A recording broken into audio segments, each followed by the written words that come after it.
The Phoenix of New Bohemia, a novel by Michael Barone, in memory of Crystal Eli for lighting my spark for adventure. The Phoenix of New Bohemia. Habanera. Love is a rebellious bird that no one can tame, and if you call for it, it will be quite in vain, for it's in its nature to say no. Nothing helps, neither a threat nor a prayer. One talks well, the other rests silent, and it's the other one that I prefer, who doesn't say a thing but pleases me. Love, love, love, love. Love is a child of Bohemia. It has never, never known what law is. If you do not love me, I love you. If I love you, then beware. If you do not love me, I love you. But if I love you, then beware. The bird you thought you had caught by surprise beats its wings and flies away. Love lies afar. You can wait for it, and when you don't expect it anymore, there it is. All around it twirls faster, faster. It comes and goes and then comes back. You think you've caught it, it eludes you. You think you've escaped it, it captures you. Love, love, love, love. Prologue. It's a miracle that God let Bohemia exist at all. It's a miracle that God even let this renaissance begin. Why not? Well, not for any moral reasons, I'm sure.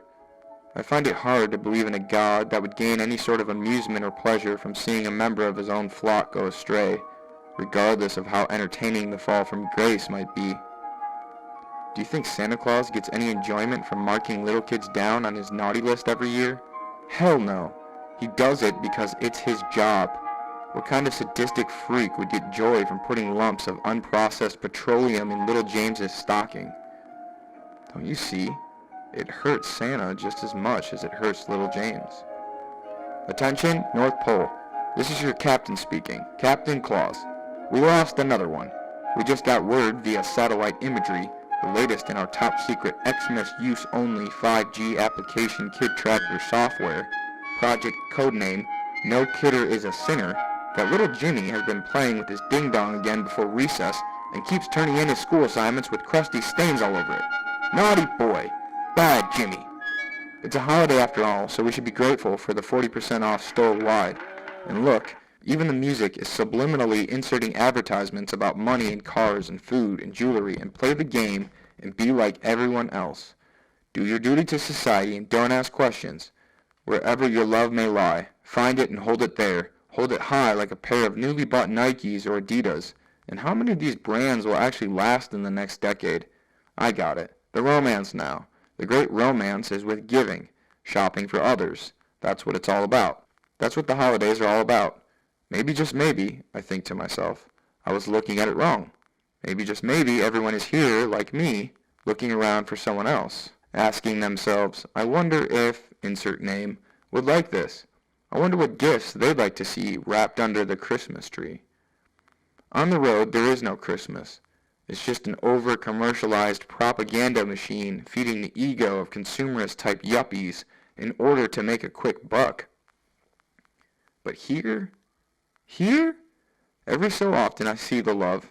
The yuppies have families and kids and are shopping for their aunts and uncles, and let's not forget my mother and father among them, looking at the electronics section, wondering what their corrupted firstborn could possibly gain from another digital wristwatch. I digress. Shopping for others has this sweet sentimental appeal to it that reminds me of the real reason I love Christmas time, which is the ridiculous length a human being will go to show another human being how much they love them. If God is anything like Santa Claus and keeps a proverbial naughty list, he probably weeps 364 days of the year for those poor lost kids unfit and undeserving of his gifts. It's a lose-lose for everyone. Who invented the moral height requirement anyway? God? Christians? Society? Oh, we're so sorry. You must have this much dignity to be worthy of a PlayStation 4. With that said, Hitler also made lists. Do you think it's wrong to say that he may have been inspired by Santa Claus? Only difference is, Santa doesn't kill the people on his naughty list. Hitler is like the anti-Claus. Get it? It's a pun about the Antichrist. I suppose it's probably in bad taste. Taboo topics like Jesus and Hitler don't often make the grade. Not that it's hard to break stuff up into black and white. People do it all the time. Good versus evil, beautiful, ugly, perfect, flawed, yin, yang. The world is a convoluted mess of semantics. Things like morality, ethics, and religion are unfortunately a luxury for the modern man, whose free thinking often takes a back seat to the more immediate stresses of daily life. If nothing else, I hope these words help enlighten all those who grew up hunting in the suburban safari, which inevitably leads to drive-through windows and greasy, potato-fried, ketchup-dipped, beer-soaked, guzzling mood trips that drown out the deepest of feelings. And if that doesn't bring you comfort, just add extra hot sauce and artery-clogging fat. That ought to help numb the memories of all those other nights you don't want to remember, pulling up into consumer-ridden, holiday half-priced shopping centers, one of the millions littered across American superhighways. Don't be surprised when you start asking yourself, where's the love? I ask myself that question all the time. What am I doing at one of these unhealthy excuses for safety and security when I wasn't shopping for others? Those moments where life breaks down into the search for the best, most cheaply priced material good, as if it was the Holy Grail, and God-damn, wouldn't you know it, it's on sale. So who really cares if it's exploited from a third world country for cheaply priced labor? What we should be thinking about right now is how cool it is for a few endorphin-filled, pleasure-centered seconds, and don't even get me started on fast food. Just thinking about biting into delicious, greasy, fried slop makes my mouth water.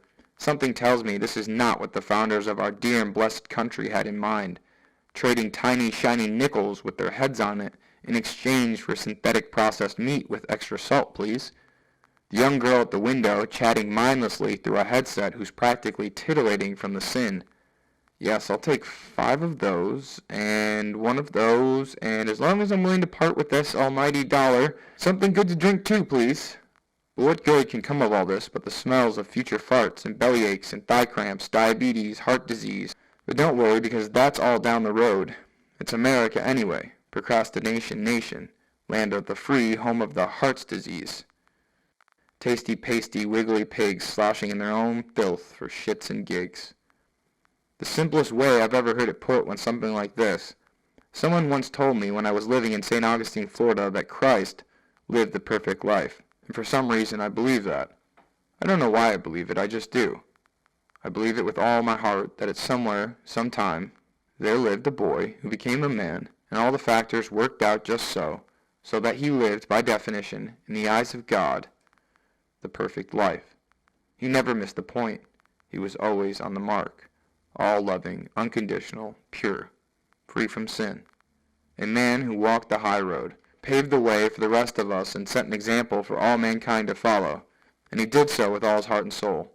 Is that too much of a stretch to believe, that someone in the entire span of human history could have done no wrong? Demon on the right shoulder. Taking the Jesus angle, I see. Is that really how you want to play it? Cash in on 2 cents every time the name Jesus Christ is mentioned? Well, you're no better than a filthy Bible pusher. Angel on the left shoulder. Hey, demon, shut up. Don't listen to that devil. Jesus died for your sins. Demon on the right. Oh, great. It's the angel of Michael. What a surprise. I guess you're here to tell him that I'm just a liar, pants on fire, and if he listens to me, he'll go to hell. Is that it? Angel. Don't listen to him. Listen to your heart. Tell the truth. Don't listen to this lying piece of shh. Demon. Hey, angels aren't supposed to curse. No fair. In this day and age, yes, it's hard to imagine. To imagine a man living like Jesus is harder to imagine than a young adult male turning down sex from a supermodel. Who in their right mind would ever do that? It's a one-way trip, son. Who gets the golden ticket? I'm sure, unlike Jesus' time, our time, this time, you, me, and everything we know will, despite our best efforts, most likely be lost to the ages. Sure, our civilization might be a worthy footnote in the history books, maybe become the topic of discussion in classrooms for generations to come. See the History of Culture, Chapter 7, The Age of Consumerism and Satellite Television. It will certainly be documented in our DNA, weaning out the imperfect lives for the third coming of the Messiah, but who's really counting? Who knows? Maybe when the Earth explodes, or better yet when the Sun goes supernova and incinerates our entire solar system like an atom bomb, maybe, just maybe, a tiny crystal chunk of Earth will hitch a ride on a piece of an asteroid and journey a millennia through space and time only to find land and a river on some alien planet. Note to self, in the event I get Alzheimer's and lose my memory, for a healthy pick-me-up and good vibes, ask a hippie about Moldavite. Although more than likely our time period will be lost to the ages, sandwiched in between war, famine, natural disasters, and technological revolutions. Have I missed anything? I'm sure artistic prowess will be nothing more than a tiny vice for our much more evolved, more capable predecessors. Come one, come all. Experience the latest in our perfect love technology, now updated to move at light speed. Which is not to say one love is greater than the next, only that one day I hope and pray we as a species will be more capable of understanding how to better love one another on a large scale. I have a dream, one day, preferably before the supernova, that everyone under the sun will live in harmony as one people, perfect in every way. I know it's naive, but a guy can dream, right? Can you imagine an entire people in perfect love and harmony? Kumbaya, my lord, kumbaya. Just imagine a whole generation of God's children. The conversations they'd have. Oh Lord, the games they'd play. Let's use that Jesus model. You know what? I think I'll go with the Buddha instead. Jesus, Buddha, Muhammad, Buddha, Krishna, Zeus, Zoroastra, Zarathustra, Yahweh, Yahshua, Brahma, Krishna, Christ, Hari Rama. Everyone says don't put all your eggs in one basket. Which leaves us now in a sort of hazy gray area for the future destiny of the species. Call me crazy, but I still have faith. It may be a jaded faith, but a faith nonetheless.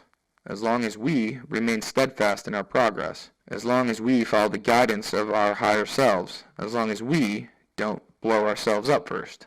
Mark Twain once said the only people who use the pronoun we are kings, prophets, and people with tapeworms. And seeing as how I'm neither of those, and I don't have tapeworms, I will do my best not to make the mistake of insulting Mr. Clemens. Who knows which lines of history will be remembered and which ones forgot? It will certainly be God, or whoever watches from a distance, that will enjoy these times the most, for better or worse. I certainly know he, or she, according to my feminist friend, is certainly getting a kick out of watching mine. For not in my wildest dreams could I have envisioned how these past years would come to shape my life. How could I? How was I to know what would come of all those late-night pilgrimages through New Bohemian streets? If God really does have a plan, then that must mean he, she, has one hell of an imagination. I wonder what it'd be like to know my future, to have it all planned out. Lawyers got plans. Soldiers got plans. Teachers got plans. I got no plan. But I got nothing but a lump of coal for Christmas. I have to imagine that this story is meant for those spirits who may never get a chance to see what I have and go where I did, and hopefully by hearing my story might gain vicarious wisdom. If nothing else, I want my words to convince the younger version of myself to stop being such a judgmental prick and just enjoy what he has already. It was me, after all, who at first feared the very same dratted, derelict company with whom I now associate. Vagabond street urchins who have suddenly taken on hero-esque roles as they march defiantly through wet cobblestone streets, their profiles camouflaged, reflecting off the lit masonry hidden by the city's architecture, the stone and cement, a new-age womb, a handsome cradle from which to be rocked like lunatics by the hand of time. Truth be told, it's the world stage, a playground for lost boys and girls, nestled cozily in the city by the mountains. A place with no country, a people with no loyalty, a place ruled and governed by the artists, creators, and anyone else dumb enough to give a fuck. This place I speak of is hard to find because it's hidden in plain sight, and you won't find it on any map. This place has to be earned. It exists at the end of a long line of groovy decisions. Don't get me wrong, it's there all the time, growing like moss on a tree. This place is called Bohemia. It is the reimagined timeless visage of scattered illusions built upon a new foundation, and it's rising from the ashes of the old world like a phoenix. Call it the Phoenix of New Bohemia. You don't have to look very hard to find it. It's right there, hidden in plain sight, in between the buildings, in the yells to nowhere, and in left turns down dead-end streets guarded by the Apostle Paul, who is nothing more than a kid dressed in fatigues, handing out brown paper bags full of turkey sandwiches, and carrying, what? A hardcover edition of Reader's Digest, the Kitchen Madonna number. It's a shield against the judgmental eyes. It's his last remaining defense against ordinary. We take his sandwiches and continue our journey the opposite way, back to the beginning, before I was a gypsy, before all of us got kicked out of our own party, before the long trek back to the new mecca of holistic propaganda, long before the looming walls of cartoon TV commercials begging me to sleep, before the waiting room oil change, past the cafe with blueberry muffins, all the way back to the couch, where it inevitably started and ended with one push of the remote control. Whap! Just like that. TV no more. I've traded it for something far more entertaining. The future. Journal entry number 1. Messy Jessie and the Gypsy King. A girl named Jessie searched high and low for the perfect man, for her beauty was unmatched throughout all the land. But still she couldn't find the perfect man. She said, "The perfect man must not exist. Every man I meet can't resist my body, but what about my soul?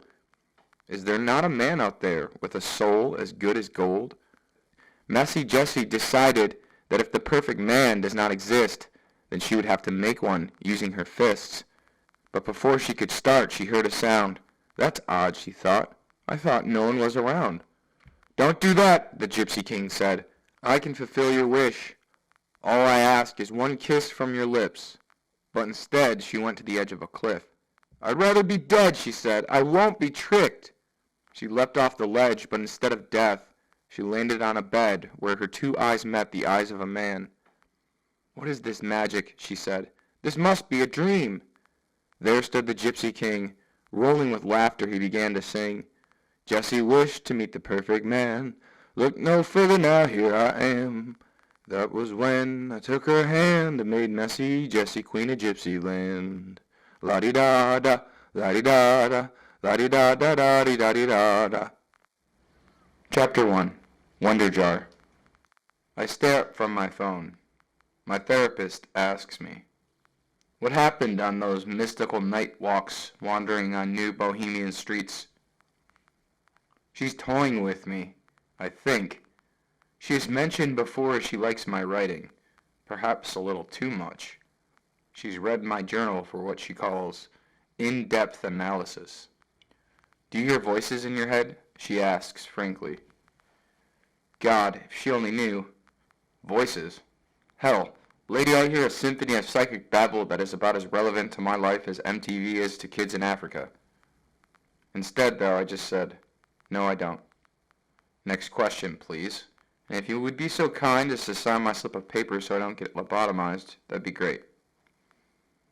"Your parents think you need help," she says, readjusting the glasses on the rim of her nose. "This all feels vaguely familiar," I say without meaning to. It just slips out, something that has been happening more and more frequently.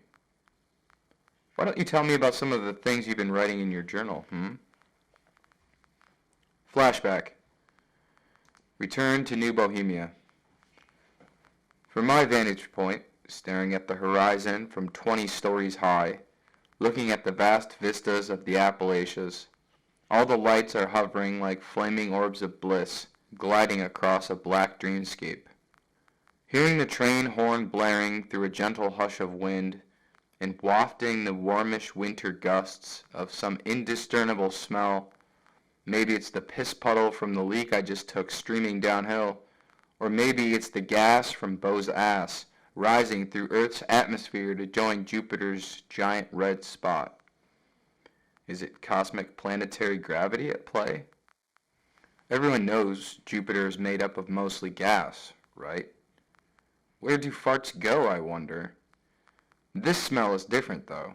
It's sweet, aromatic, almost like cherry cleaner. From so high up, the sound of our singing reverberates, or seems to, off the looming mountains that sit dreamily like black shadowy giants on the dusty horizon. Yes, The air is electric with poetry, with young hopefuls hopped up on caffeine, nicotine, and cheaply priced drugs with funny names. Who is that yelling, barking?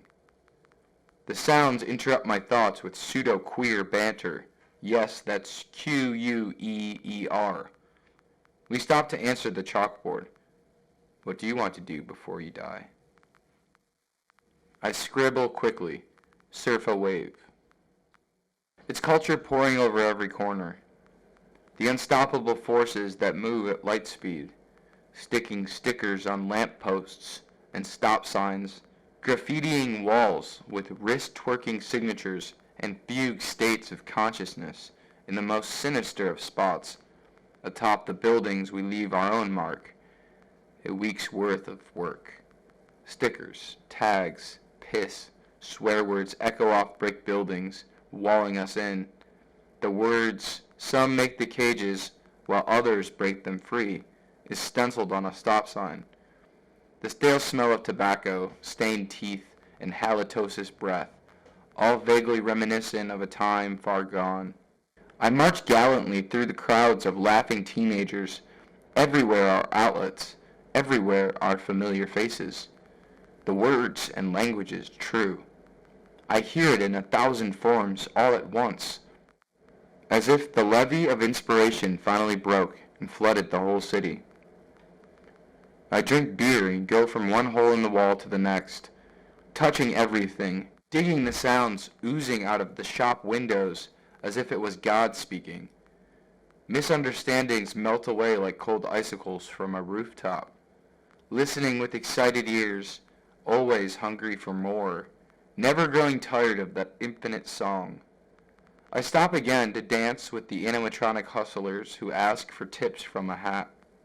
I perform alongside them in synchronistic elasticity, swinging merrily to the modern Babylonian hymns that turn to prayers. All the while the hat sits idly by, collecting money from strangers. All of us are warped into some gravitational paradox between perfection and the need to be somewhere else, to get where we're going. Always in a hurry to find the next bliss, because we learn the hard way that stagnation is death. So I walk more, I talk more, I dig some comedy and find the disassociative transvestites whooping and hollering jokes. One says, "Why must she talk like a woman and walk like a man?" "Because it's a mixed up, jumbled up world," says another. I find pizza on the street corner and eat it in a coffee bus 2 stories high, decorated with red loving hearts. My sister, or some girl that looks just like her, serves us drinks. "What are you all doing tonight?" "Smoking crack with dolphins," Bojangles says sarcastically. She's only half listening to him. "How about tomorrow?" "Tomorrow is another day," he replies. "Yeah, another planet," I say, rolling my eyes. I breathe the ecstasy of guitar twangs and ping-pong balls and mysterious drinks that make the couch feel extra comfortable.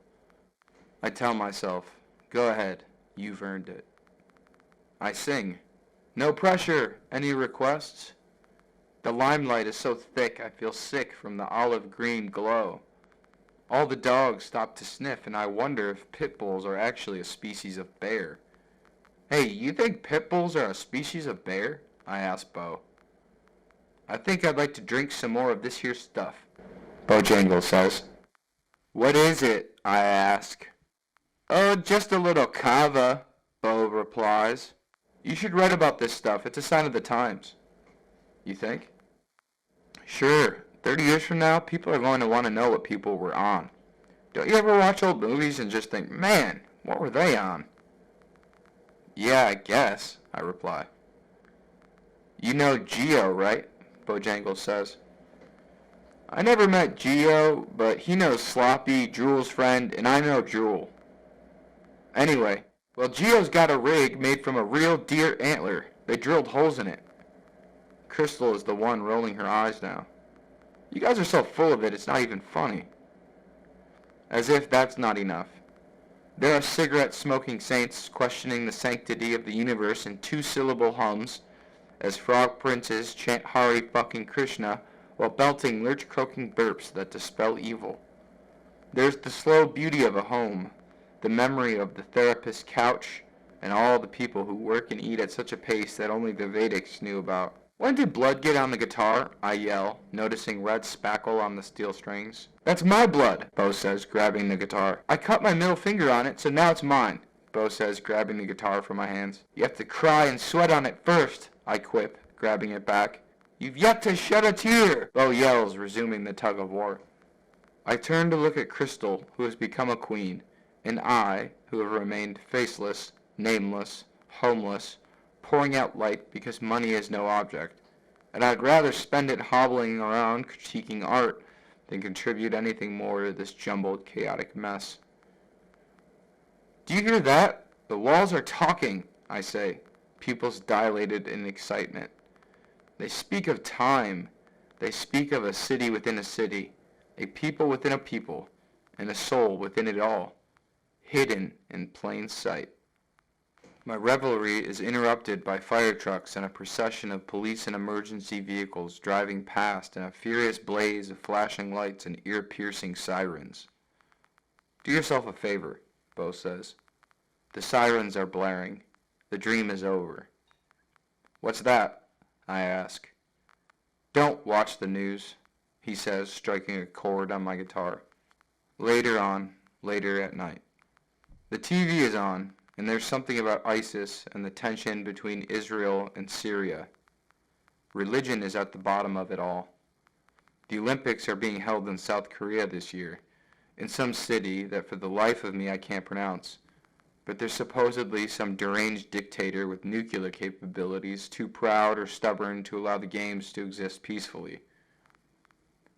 I watch the news through a window from the street. It's blistering cold. I'm on the outside looking in, on the warm, cozy confines of the Hotel Indigo lobby, alluring and out of my price range. I read the headlines flashing on the screen. Opioid epidemic sweeps the nation. Record high overdoses. My face is pressed up against the glass. I wonder, are we addicted? Addicted to pills? Addicted to comfort? Addicted to ourselves? What is it?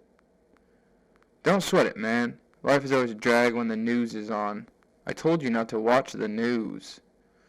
It's the same old story, I say. You think it's all bullshit? I'll believe the news when I see pigs fly, Bo says. If I throw a piece of bacon at your head, would that count?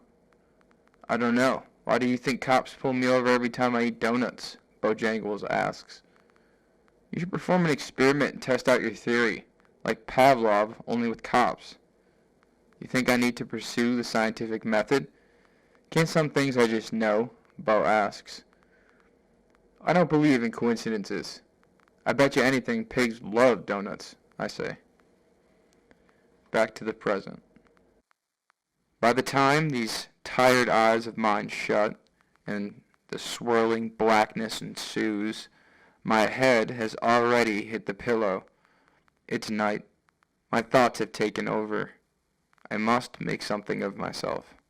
I have nothing else but this muse. She has been so good to me, perhaps too good. Good in everything but commercial success. I'm a success in almost every other way, except one. Monetarily speaking, I am a complete and utter failure. My friend Herman is about to give up on me. He's been trying to get me a book deal for years, but to no avail. I'm practically the furthest thing from revolutionary. I work at the bowling alley, spawning the post-nomadic revolution. This is not how I pictured my life would end up. It's the end of an era. I returned from another tour, so to speak. My therapist and my mother call it eloping, but I wholeheartedly disagree. This last tour lasted 4 months. The one before that was 10 or 11. The one before that was 6 or 7 months, and the one before that I was on the road for the first time as a baby-faced filmmaker making a documentary about American art. But that project, like so many others, is off to digital heaven, as Clark says. All 3 hard drives, over a terabyte worth of data. 6 months of traveling, all down the digital drain. Sign of the times, I suppose. Wasn't meant to be. Not that any of that has stopped me traveling or writing. Gathering material is not my problem, you see. I have more pressing matters at the moment, like being dead. How fitting it is to die with nothing but a solitary nickel-sized chunk of citrine in your pocket. Forget the stars. Forget the feeling. There's nothing here but a steady heartbeat going ba-bump, ba-bump, ba-bump. How long before it, too, ceases, or hardens into coal? Did I get too high? Did I die one too many times?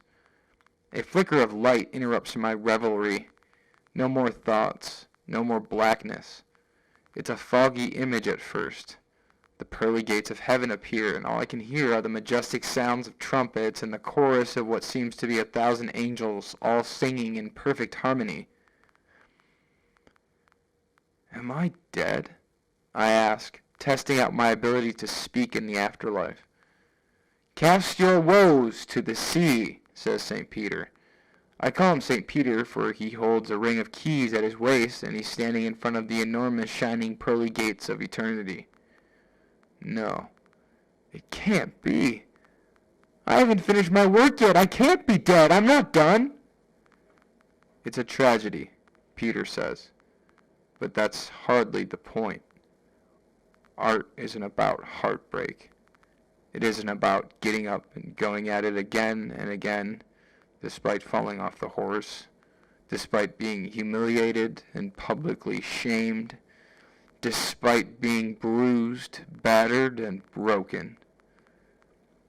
I look at him with solemn eyes, the eyes of a man whose fight has long since left him. What's it about? Tell me, Peter, please. I made it this far. I can see the pearly gates. What else must I do? You must return to earth. Time has come. You must create for the sake of creating, as you would love your Father in heaven for the sake of loving. Not for any reward, but to serve your Lord our God selflessly and without sin. Now go, my son, set forth your bold bow, and let loose the arrow you were born to shoot. Thus, being only mortal, I have reluctantly returned to this earthly plane to fulfill the one and only thing left for me to do. But where do I begin? Journal entry number 45. Soda pop, lightning flash, cold meat pork chops, leftover ego dripping from a dead dog's eye, more honky-tonk than honey, today, tomorrow, never. I heard about the storm. The one that's coming over the mountain, swarming like smokestacks on the distant horizon on a clear blue day.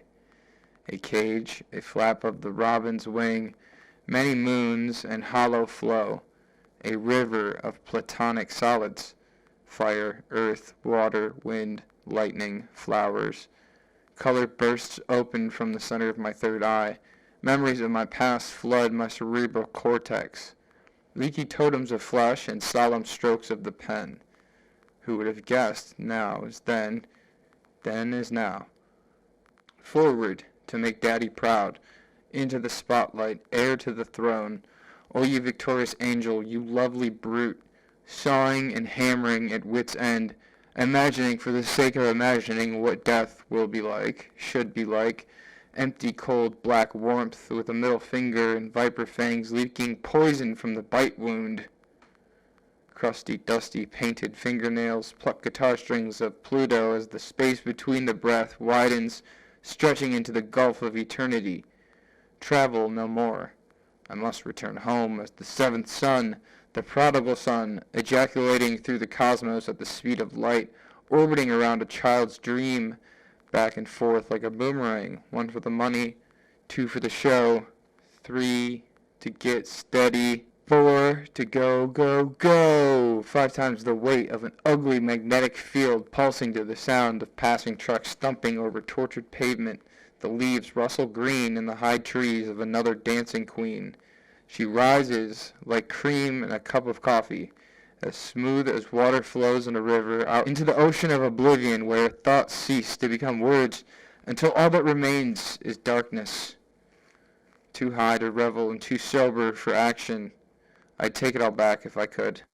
The sweet smell of your perfume, top notes of bergamot, ylang-ylang, middle notes of eucalyptus, and bass notes of patchouli, sandalwood, a walking symphony of scents drifting idly amongst the rotting corpses.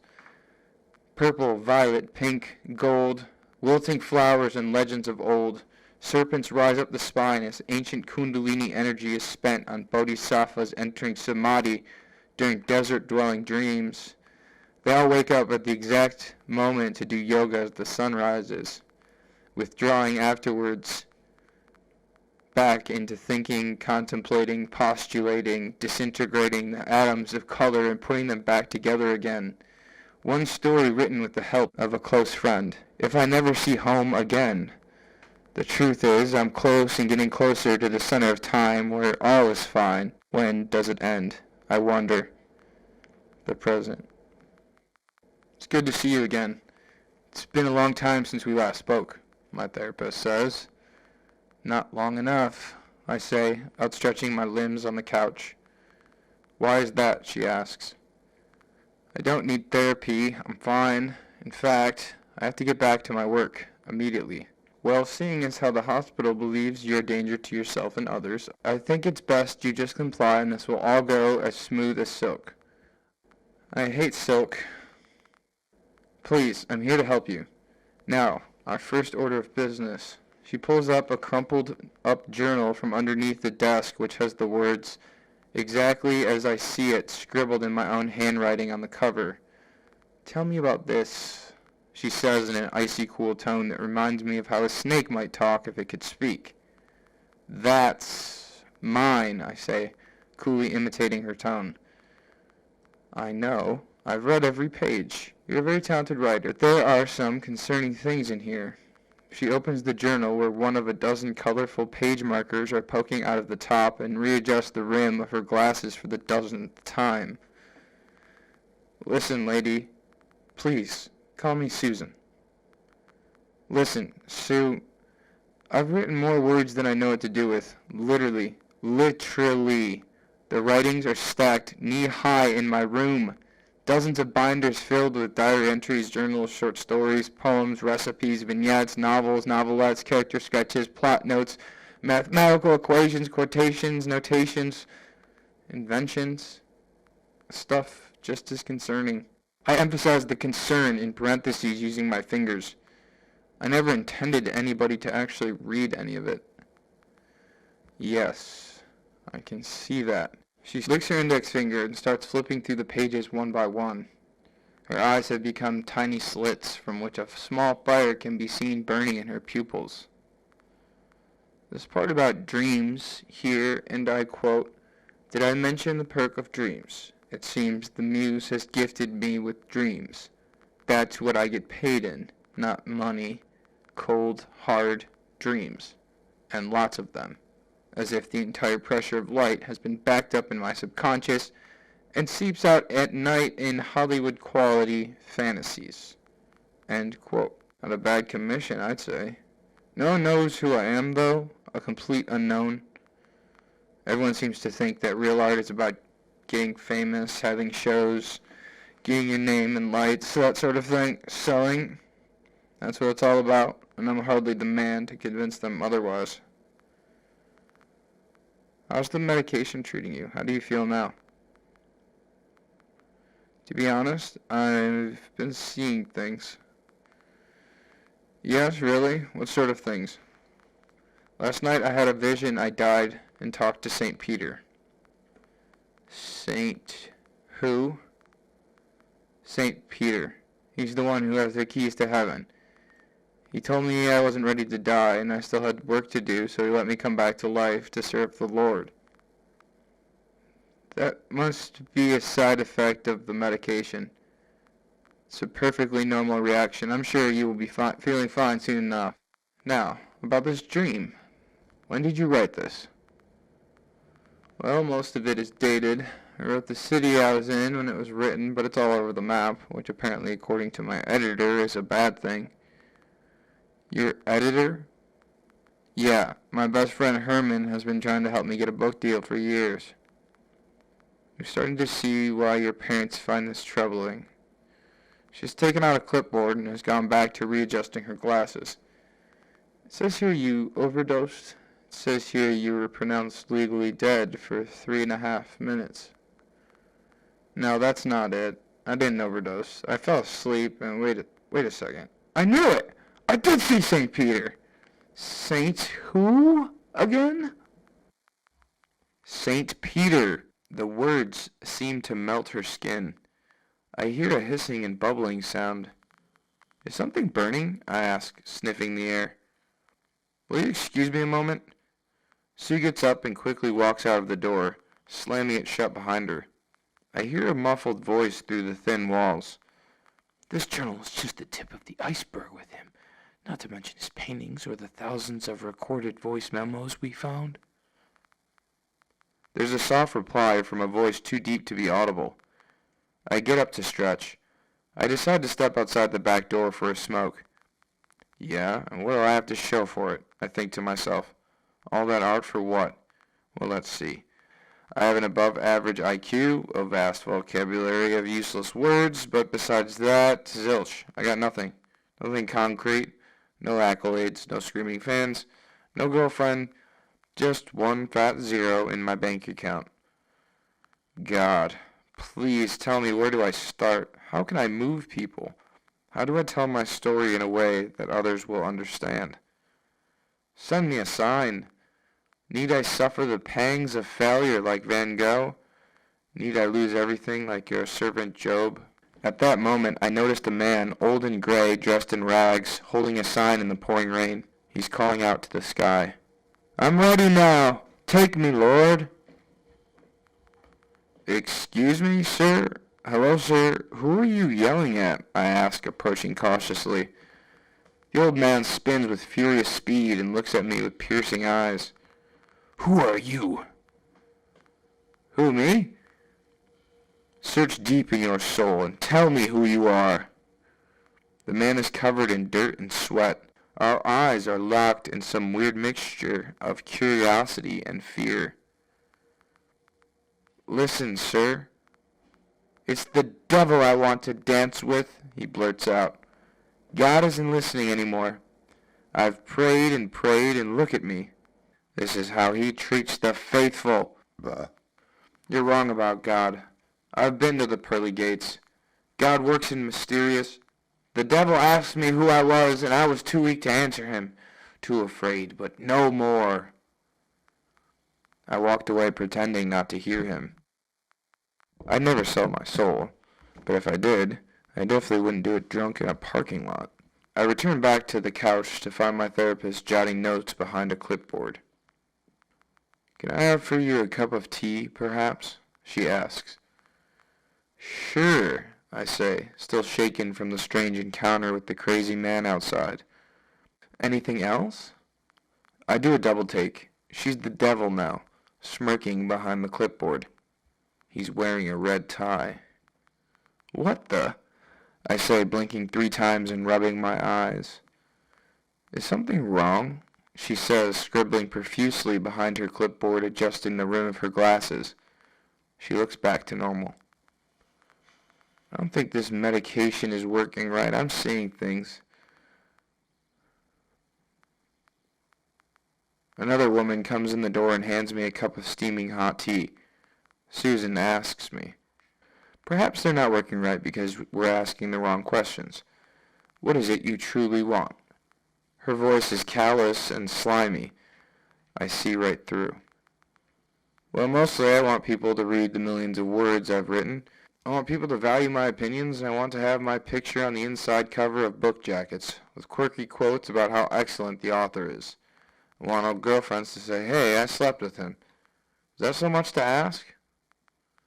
Well, I meant more want in the metaphorical sense. Like emotionally, how would you want to be treated? I wouldn't mind having the freedom to go anywhere and eat anything. Yes, eat. I also want to be a famous author so my ex-girlfriends will get jealous. I figure I need about $500,000 US to live this lifestyle for the rest of my days. Is that all? The smirk has become a grin from ear to ear. My therapist is the devil in disguise. Yes, I think. I'd like to try an exercise with you if that's okay. Okay. I guess that depends on the exercise, I say hesitantly. She pulls out a large mirror and holds it up to my face.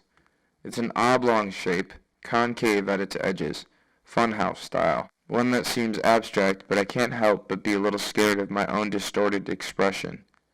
Flash of light. Suddenly the room is filled with golden rays and the sounds of trumpets blare.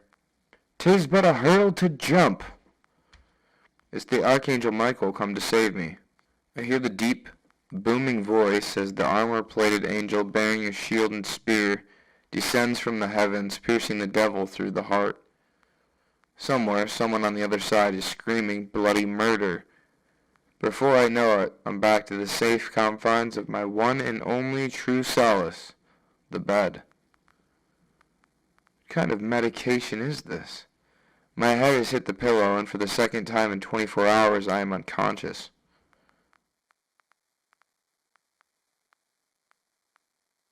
It's practically a given to be crazy where I'm from. For starters, you have my grandfather, who collected full disability from the U.S. Army for PTSD due to his involvement in World War II. He died ironically at the old age of 92 from a nurse-fed overdose. He always used to say, "If candies and nuts were ifs, ands, and buts, then every day would be Christmas." Then you have my father, who had to pay monthly visits to the clinical psychologist for his violent outbursts that nearly traumatized me as a child. Then there's Uncle Frank, a hometown hero who went AWOL for a year, but he's back now, and he recently told me he spent half that time in the mental hospital, and just off the top of my head, he's one of the best studio vocalists I know. Besides solo, that is, and he went crazy and killed himself at 28. Then there's Bojangles, who you'll get to know, and he did a couple stints in the loony bin too. They shot him up with enough drugs against his will, and tied him down. He's fine now, though. The worst that happened was when they finally let him out. He walked around for a few days drooling. Let's see, who else is there?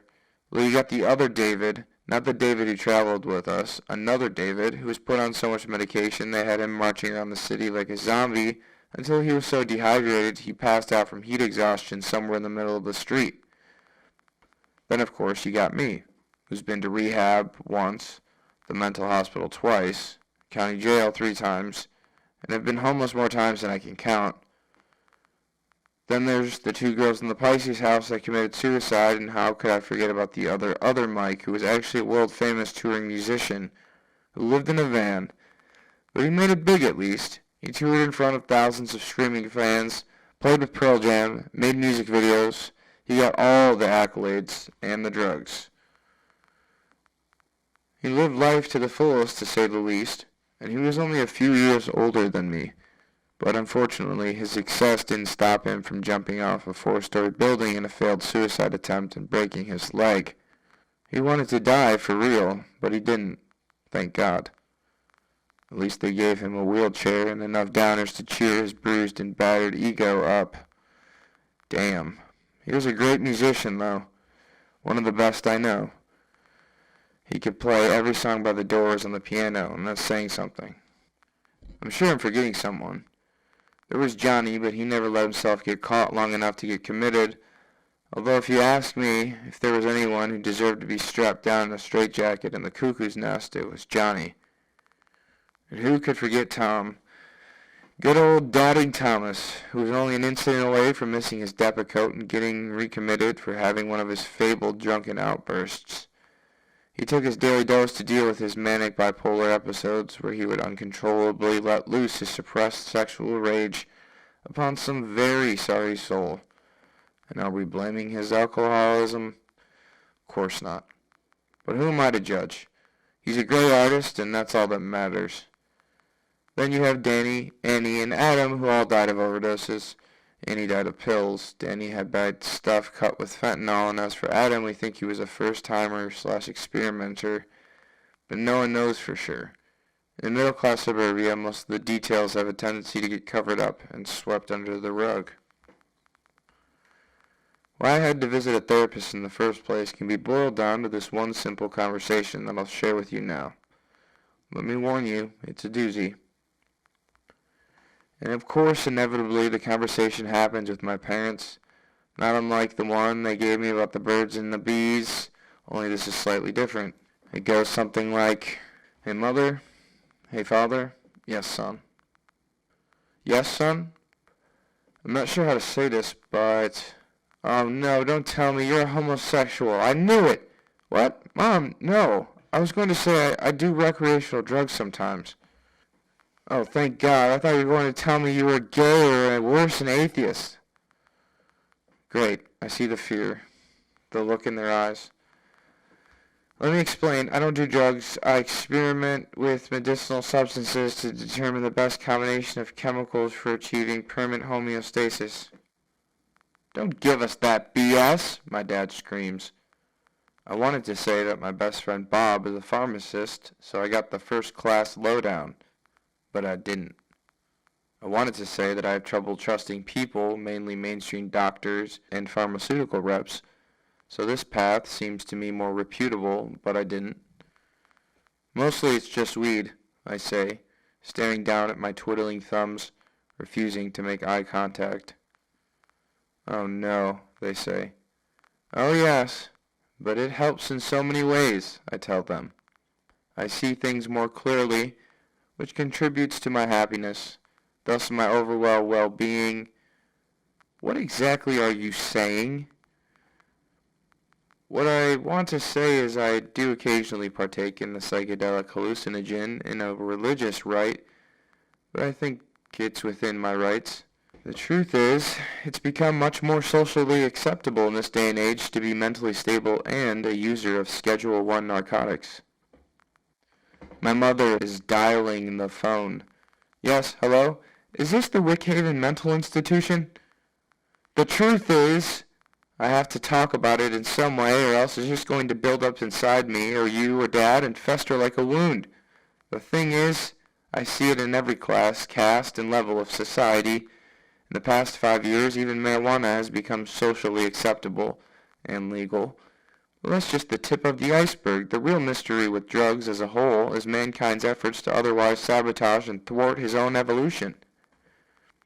It seems to me madness and fear are the real killers under which the guise of many things like drugs have been made the hated scapegoat. But do we really need to point the finger? Must it be so wrong to point that finger at ourselves? What I'm trying to say, Mom, Dad, what I'm trying to say is I'm going to do what I'm going to do, and I'm going to do it the way I want. I know that sounds selfish, but it's the only way that life makes any sense for me. Don't you see? I'm a fully functioning addict. Not like the kind you see on TV that needs to go to rehab like I did.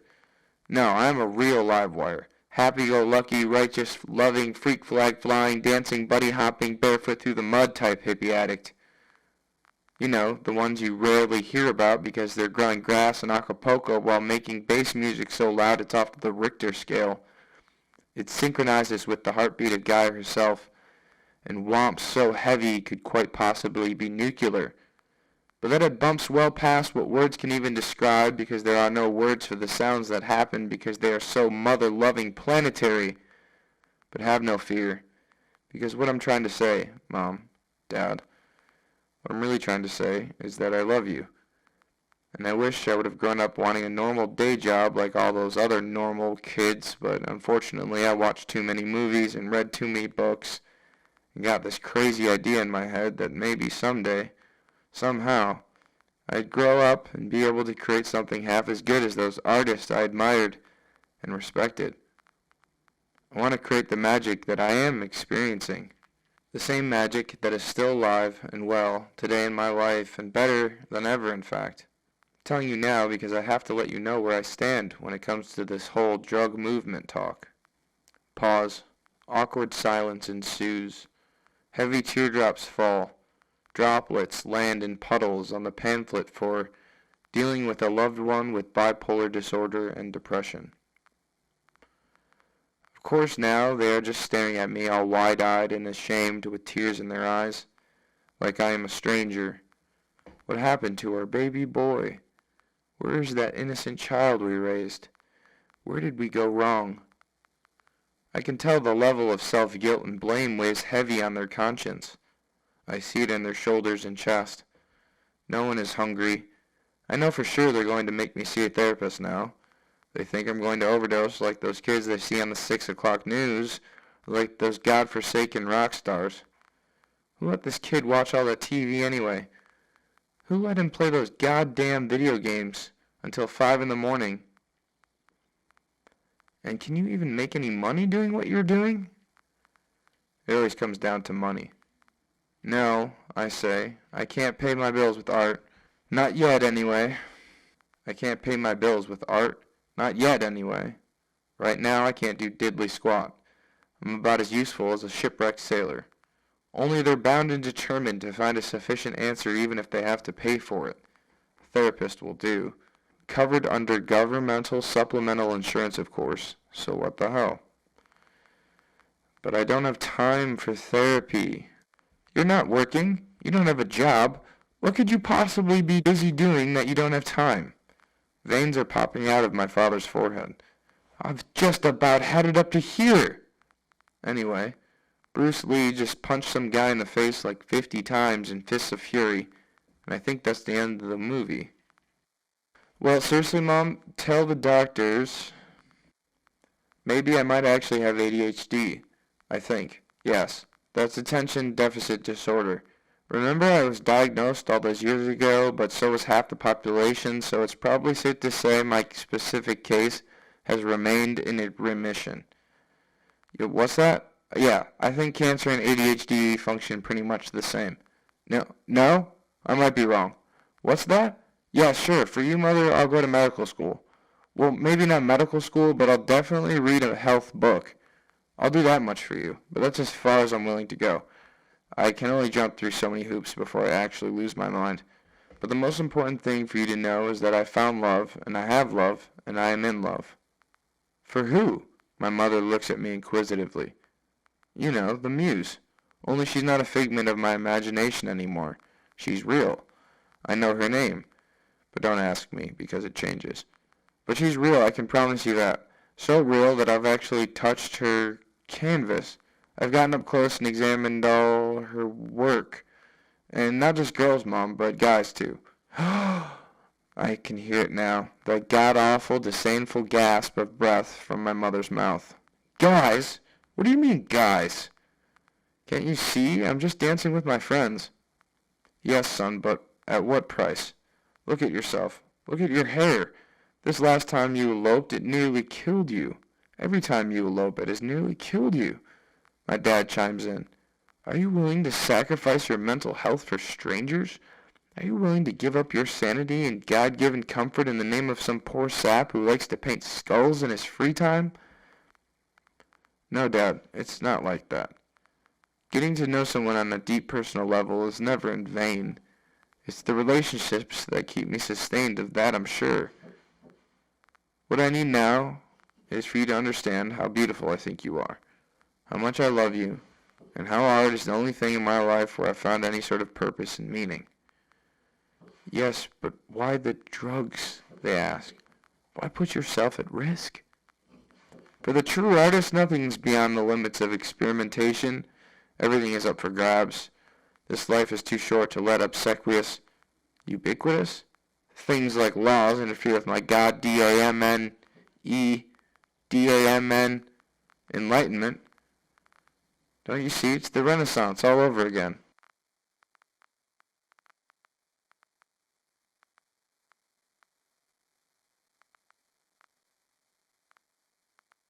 My sister says she hates me. I hear her talking in hushed tones behind my back. No one ever even liked him anyway. Don't let him get under your skin because that's what he wants. Why do we even bother? When has he ever been a positive influence in any of our lives? It's always take, take, take. I say send him packing and lock the doors. Never let him back into the house. If he really loves art so much, let him go. I don't want a relationship with him anyway. If he was one of my friends, I would have cut him out of my life a long time ago. And so on and so forth. My family. I know they're praying for me. They love me so. I can see it. But I inherited this thing from my father where I am incapable of showing affection or expressing deep emotion. Perhaps that's why the outlet of creation has always been so alluring. It was the one real true activity that withstood the test of time.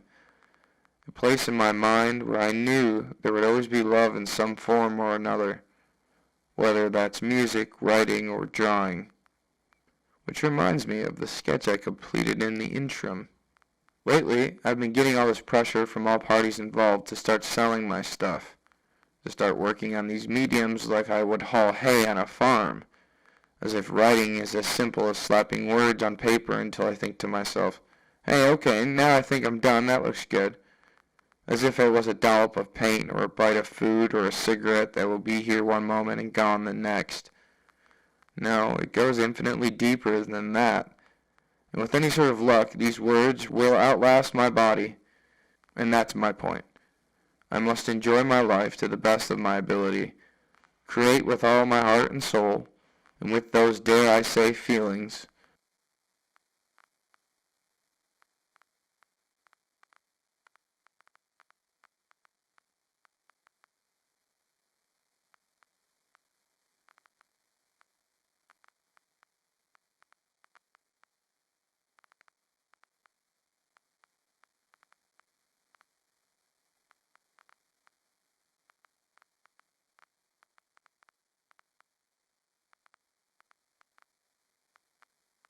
Well, God will say, did you leave it better than you found it?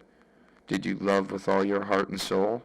And what then will be my answer to the Almighty Creator, Father of all creation? What am I supposed to say? Well, yes, Father. I tried.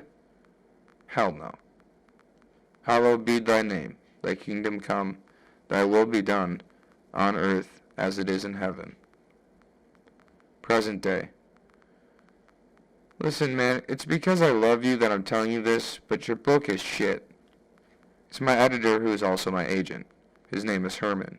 We're sipping coffee at 7 a.m. It's Tuesday, I think. I thought you liked it. What happened to all that stuff you said about it having good pacing and all that? Well, you only let me read one page.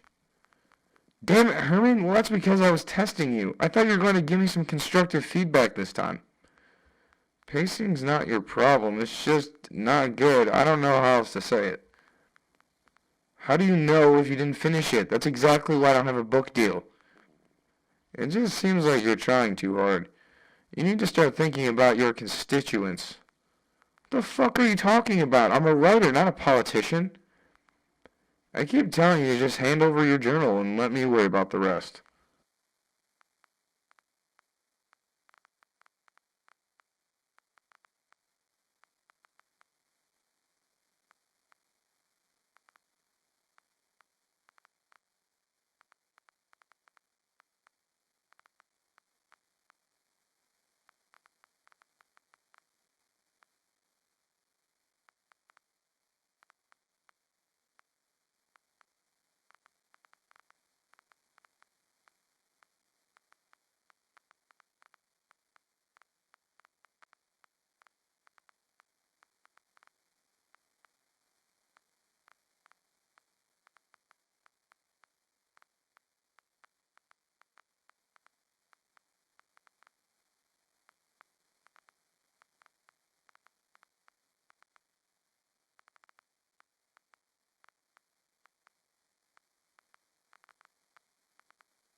How'd that guy ever have the time and patience and, for goodness sakes, the motivation to write all those damn words about a stupid whale? He probably had a good friend as an editor who knew people in the publishing industry. Herman coughed sarcastically. And by God, on top of that, the critics actually loved it. That's what I need. I need the critics to love my work. I have to write a book that critics will love, and then people will buy it because people listen to critics. You're an agent. You know the way the system works. Listen, I'll give you some free advice. No one gives a shit about critics. People want tits, preferably big ones. No one cares that the artist suffered for his craft, lived homeless, dirty and broke, or lived like a billionaire. As long as there's a female with big tits, your book will sell. I ignored the sexism and changed the subject. Did I ever tell you about that time I was train hopping and I almost fell off the tracks? The snow was falling lazily from the sky like debris after the fallout of a nuclear bomb, drifting in slow, carefree patterns. What were we talking about again? I asked. I mean, for God's sakes, your own mother thinks you're crazy. Don't shoot the messenger, but if I'm being honest here, no one cares that you went to jail or a fucking mental hospital. No one cares that you were living on the streets with nothing but hope for all those years or whatever you wrote. Did I write that? Damn, that's a good line. No one cares about all that. They didn't care when Bukowski did it, and they won't care now. People just want to be entertained. They want action, drama, suspense, love. They want to be distracted. They want a nice long vacation from their overzealous, overworked noodles. And who's going to give it to them? Let me guess. Herman Smellville? No. Me. I am. Very soon people will love me as much as they loved Van Gogh. I don't know what your obsession is with Van Gogh anyway. His stuff looks like finger paintings. Bite your tongue. That's blasphemy. He's one of a handful of men who gave this world a run for its money. A man who suffered for his craft. He never stopped believing in himself despite being ridiculed and tortured. He lived a life filled with obsession. The good kind. The kind you work tirelessly to the bone for, all in the name of creation, for the sake of beauty and love and... God, if he had painted stick figures with rocks he would have gone down in history. Don't you understand? It wasn't what, but how that mattered. The fact that his paintings were actually good only adds to his genius. So I say to that end, he has no equal. I read the book, A Lust for Life. I've even seen his portrait, but what's that got to do with me? I'm only an editor for goddamn fairy tales. Did I ever tell you I saw an original of Van Gogh's hanging in the DIA? I saw something in his work that you only find in the rarest of artists. It was that something that makes you do a double take. And as I was standing there with my jaw opened, a group of kids stepped in front of me. One says to the other, "Oh look, this is the artist that cut his ear off." And the other says, "Tragic." And just like that, they walk away to go look at the next timeless, priceless wall decoration. Well, that's how it goes sometimes. As an artist, you must accept that to many, to most, all efforts to move or otherwise shake a person's apathy will be in vain.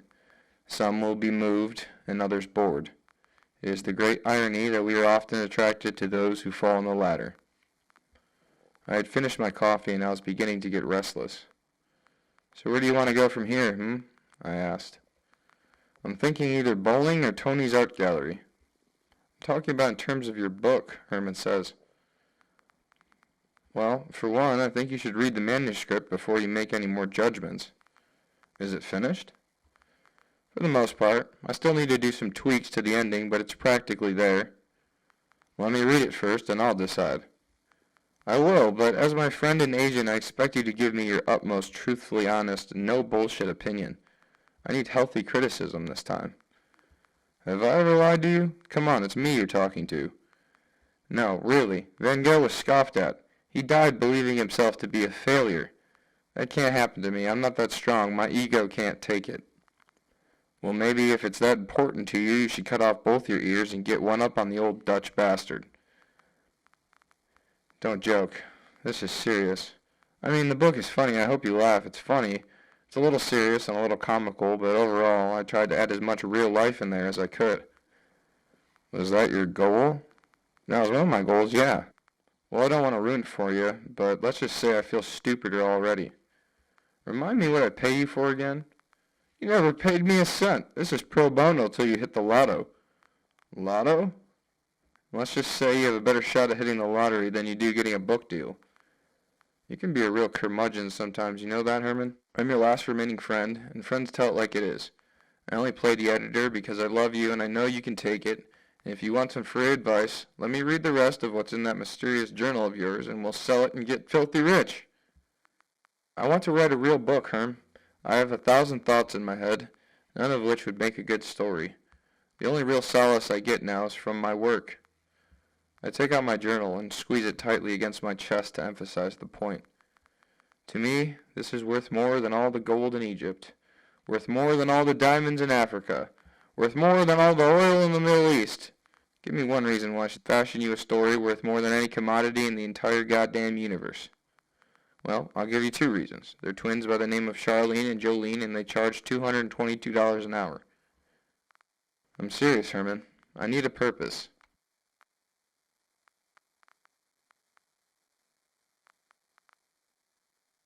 I'm serious, Herman. I need a purpose. And don't call me an idealist. Purpose gives meaning, and meaning gives inspiration. Without meaning, without purpose, I lose all hope. There's nothing worse than losing hope. I am reminded of a quote by Nietzsche. He who has a why to live can bear almost anyhow. Don't be one of those people. Don't be one of those intellectual snobs parading their knowledge of pop culture like some freshman who just discovered Plato. God, I see it all the time. It happens to good people and artists every day, right before my eyes. People trading and selling their souls for a new TV, a big house, shiny new car. People taking their perfectly good lives and buying into that illusion, the grass is greener myth, the white picket fence, that somewhere, somehow, life will be better if I just had X or if I just had Y. The biggest mistake of all is when people undervalue that one God-given thing each and every person is born with. An asshole? No, for God's sakes, Herman, a heart. Well, if you want to bore people to death, then yeah, I say keep doing what you're doing. But if you want girls to tug on more than just your heartstrings, then write something people will actually read.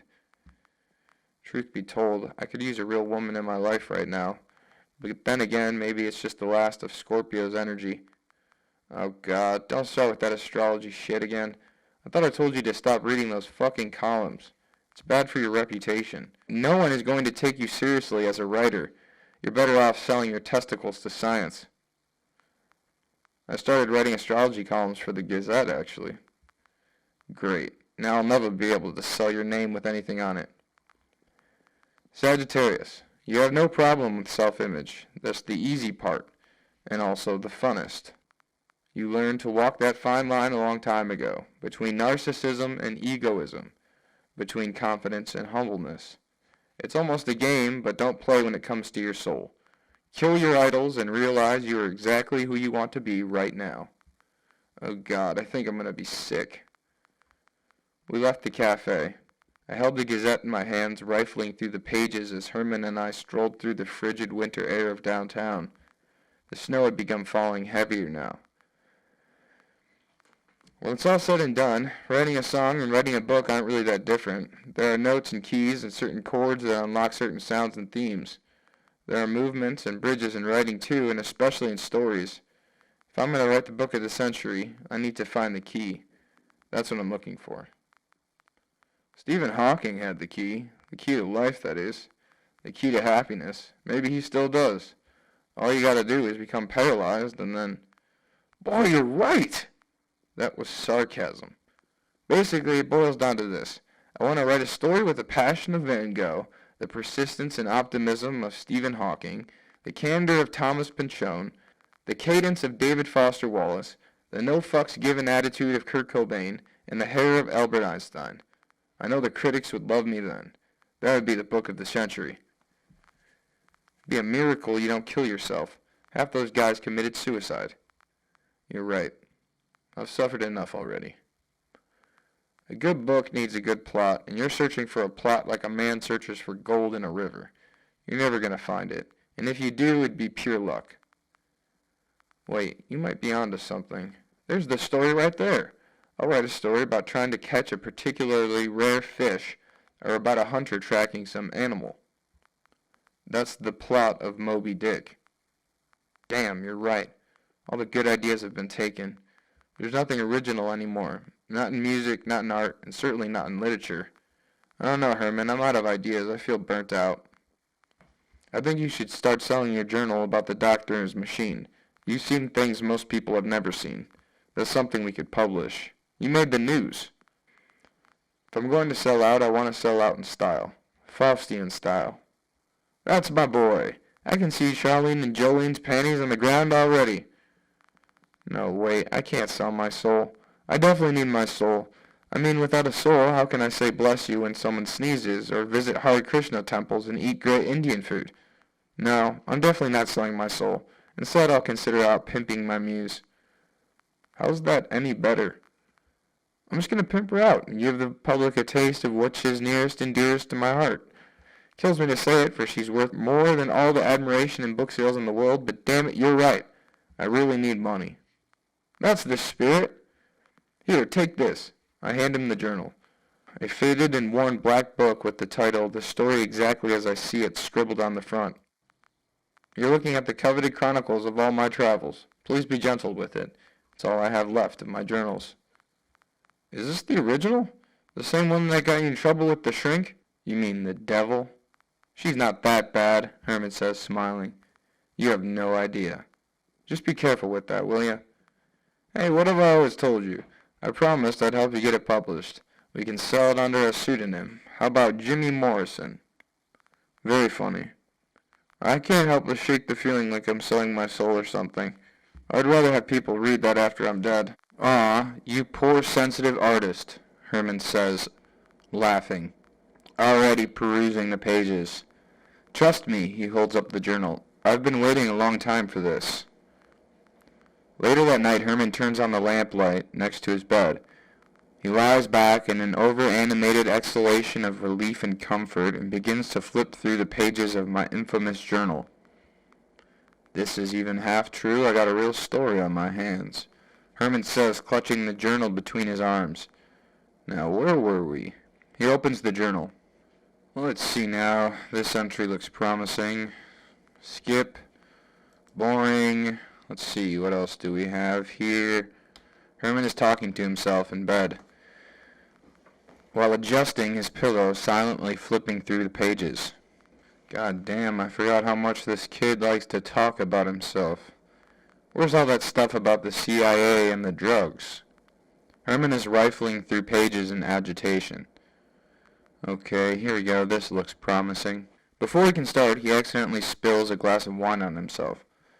Damn it, he says, picking up the telephone and dialing his secretary. Margaret, clear my schedule for tomorrow.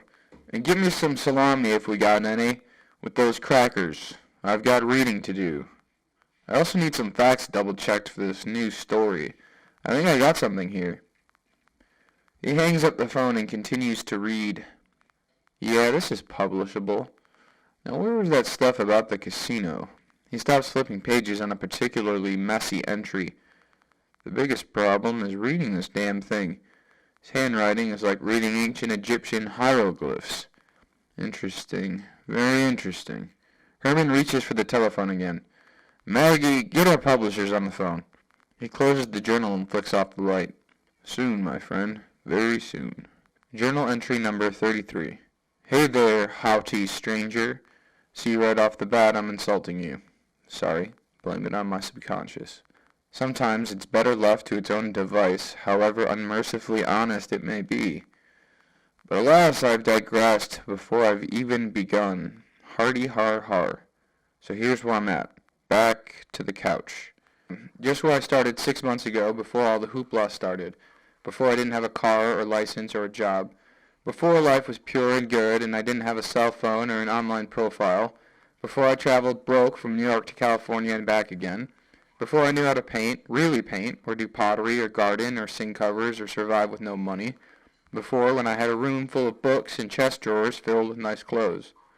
Before I returned under the wing of my folks, the old folks' home, the one with the balcony facing west, that is host to 2 swans, the same balcony where my family shares meals while watching those beautiful lily pads open with white flowers at dawn and close at dusk, and every summer night is filled with a cacophony of bullfrog cricket symphonies. Before, when I heard the metallic sound of a driver making contact with a tiny white ball in the distance. Smash! followed by the cheers of male camaraderie. Before, I had no idea what I was doing or why, or what could be in store for me the following 8 months of traveling. How could I have imagined? Florida, Chicago, Nevada, the train rides, the bus rides, the car rides, the people, the meals, Wisconsin, Kentucky, Virginia, Colorado, Minnesota, North Carolina, Georgia, for God's sakes, Tennessee. How could I have imagined all the people I'd meet? The endless landscapes sweeping by, the dreams and endless supply of conversations and characters, the saints marching in Denver and St. Augustine, or who could ever forget the choir of angels in Ashland? All the stories oozing out of my subconscious like a vacuous liquid, the dried sap of a maple tree, those sweet-smelling scents earned and forged in longing and hope for some beautiful time far gone. Romance is not dead, for it is in nature where romance is born. Beneath the senses where these moments have been seized and prized, forever preserved in sweet dreams that come around every blue moon or less. But it is this place where my soul finds rest. Let go of when and where, and surrender to the moment where new moments can take refuge. With all anxieties gone, old thoughts rise to the surface while birds chirp a distant song, reminding life that love comes and goes, giving solace for the lonely and rest for the weary.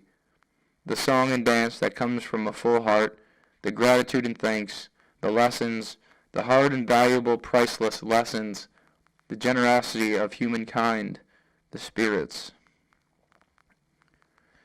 Places I can't forget if I tried. New Mexico. God bless that Pueblo paradise. The dogs, the one that got hit by a car and survived in Kentucky, the stray cat in Detroit on the porch the night we drove in the back of Tessa's van. Could it get any more true? Could I ask for anything else? Dare I say now, reduce it to a dream, or was it more? What do I have to show for these experiences? What else would fit better for a sound foundation of life? All like a dream, waking up in the same bed, the same one that 6 months ago cradled me in its covers, the same one that 8 months ago cradled me in its covers and lulled me to sleep, typing on the same computer, the effervescent tool to my destruction.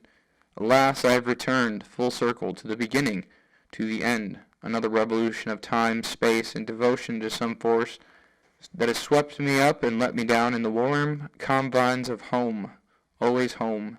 I have returned to rest these bones, which quake and shake, my body vibrating a testament to all that I loved.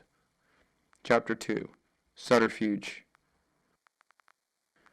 Time is funny, like a joke. Just when you're least expecting it, it changes on you, leaving you in awe that such a shift could occur without the slightest consideration for your plans. Such a swing of fortune that only a place like Las Vegas could spawn. I suppose that's how love is, too. 1 second, or should I say for months, you're going along fine, playing the same song. Years even, perfectly content just cruising along in the safe confines of life's obstacles. Confident in your abilities, safety, survival, instinct all accounted for. Life seems easy, like a ship sailing the high seas. What's that, you say? Waves? That must be someone else's problems far away. Then the next moment a torrent of love crashes upon your peace like a tidal wave, rocking your boat to shore, cracking your world into oblivion. This, my friends, is me, a lost sailor, shipwrecked on an island which just so happens to be right around the corner of Whiskey Pete's casino, an hour outside